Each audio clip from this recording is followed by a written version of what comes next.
I know this is out of left field, but yes, I created a new channel for different content. But don't get it twisted, I'm gonna still be making videos on my main channel, and that's all I really wanted to say. And yeah, let's just go ahead and start the video. Jujutsu no Roken is a wild manga. It makes you think, is it right or wrong to really even kill someone, even if you're justified morally to do so. The storytelling is my favorite type of storytelling, a revenge story. To add sauce to this recipe, this manga makes you care about Uruma. Yeah, Uruma. Yeah, his name is Uruma. Something you're going to already know is that I can't read Japanese. Hell, I can't even read English. The cliche of murking things that are close to the main character, but for Uruma, that literally means his entire family. This manga is very dark, as it'll show you a lot of violent things other than murder. And if you don't know what I'm talking about, last episode of Berserk 97, I want to let everybody know that I am a part of the BAC. What does that stand for? Beat the Children Committee, because these kids right here are the sons of Lucifer and no one can tell me otherwise. So the manga shows Uruma Shun was getting bullied. I'm sorry, not bullied, I meant getting assaulted by all the other hell spawns. The ringleader Sengoku was outright choking him while the rest of them were looking on like this was normal. This manga is really trying to drive home how much his family means to him, especially his brother. It shows how these demons took his cat and unalived it just to see if he would unalive himself. The manga continues to show how much his brother means to him. Like, they're really trying to drive home how much. You've seen this cliche before, you've seen this Disney trope before, because what they're about to do is they're about to prepare us for what's to come. So Uruma finally tells his parents about the situation and they move him to another school. A month later goes by, and yeah, well, the little gremlins push another kid into the car that his mom and brother was in, causing them to run off the road. Sengoku then pulls up and beats down Uruma's little brother with a rock and then sets the car on fire, deleting the mom and the dad while leaving Uruma's brother in a coma. Me personally, you know what, never mind. After seeing the death of his beloved and seeing his brother in a vegetated state, Uruma would get trained by his granddad on how to delete people. And on top of this, his parents literally getting erased off the panels would turn him into what we see now. On the hunt to get even with kids that literally took everything from him. Revenge stories are always good, but in this manga, the way Uruma gets his revenge is sweet, but also brutal at the same time. Like when he catches Senkoji slipping, it was 100% worth it. Senkoji was one of the kids that was bullying Uruma. We also meet the first girl that falls for our own Nighthawk because he's super edgy and has this mystery towards him. And you know, seeing a girl in something that's not a shonen, you know she's about to get the signing process. I can't call what Senkoji did to Uruma as bullying. He straight up tormented him. He was responsible for killing Uruma's cat, which is an automatic death sentence in my book. Uruma would even question if he should even delete him because of how much he seems to have changed.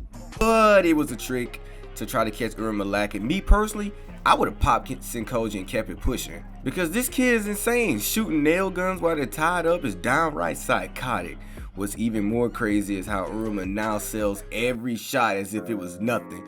Now the revenge story can truly start. Uruma hangs Senkoji by the hands and starts to psychologically torture him by having him guess how he's going to end him, not knowing he already did. Uruma actually peeled his skin off while he was hanging in the air, because in the manga it even explains that the reason why Senkoji didn't feel none of this while he was sleeping was because Uruma gave him some anesthesia. Anesthesia? I don't fucking know.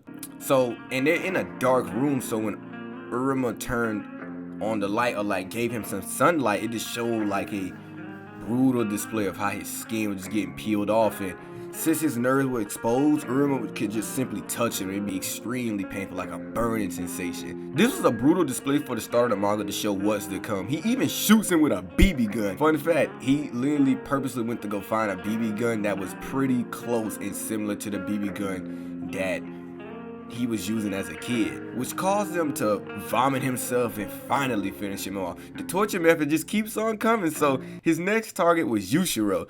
This little shit is wild too. Out here burning girls' tongues, being a class S manipulator, running a prostitution ring, and doing things to women you shouldn't do, all at the age of 15. His deletion to me would be the absolute worst way to go out. Uruma straps and ties Yushiro to a chair and pulls out the pair of anguish. It was a metal torture device that was originally used for gagging someone by pushing into someone's mouth, but Uruma was on a different timing. He would put the device where the sun doesn't shine on Yushiro and begins to turn it until it rips his fudge maker open. I told you this way of dying is terrifying, but it keeps getting worse for Yushiro. Uruma would bring the girl named Karen, the girl that Yushiro had chained up and was having his way with, and she would also get her revenge by using a smaller version of the same device Uruma was using on him to do something even worse. The panel that I'm about to show you should explain why this is so horrifying. When I first saw this, I was thinking to myself, the pain this guy is going through has gotta be indescribable, but I mean really, he's gotten what was coming to him. Karen would even ask him questions, and every time he got it wrong, she would twist the device and it would open inside his baby maker until it finally opened up to the point where was split wide open, leaving him in a puddle of, I don't know, blood, feces, his millions of kids swimming around. I don't fucking know. The swerve in this was after this, she would also delete herself because of all the abuse she went through.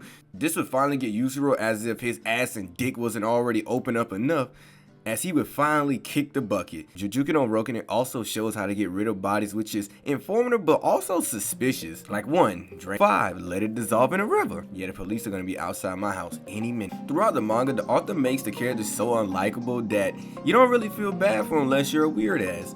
All the bullies are really obsessed with this one bully, and I don't know why. We meet the new Manga, and immediately I was like, yep, that's it. I already know how this is about to end. Because why? Because it isn't a Disney movie. And I was right, as she would be left traumatized by one of the bullies, and this one named Rage Gnarly Charlie. And the third way that they killed the third bully was, I can say, different. Because the granddad dressed up as the main bully I was just talking about to make it look like he was killing his friend. The manga is still ongoing, but yeah, I hope y'all like this video, and I suck at outros. They're like animals, and I slaughtered them like animals. I hate them. I'm riding around town with a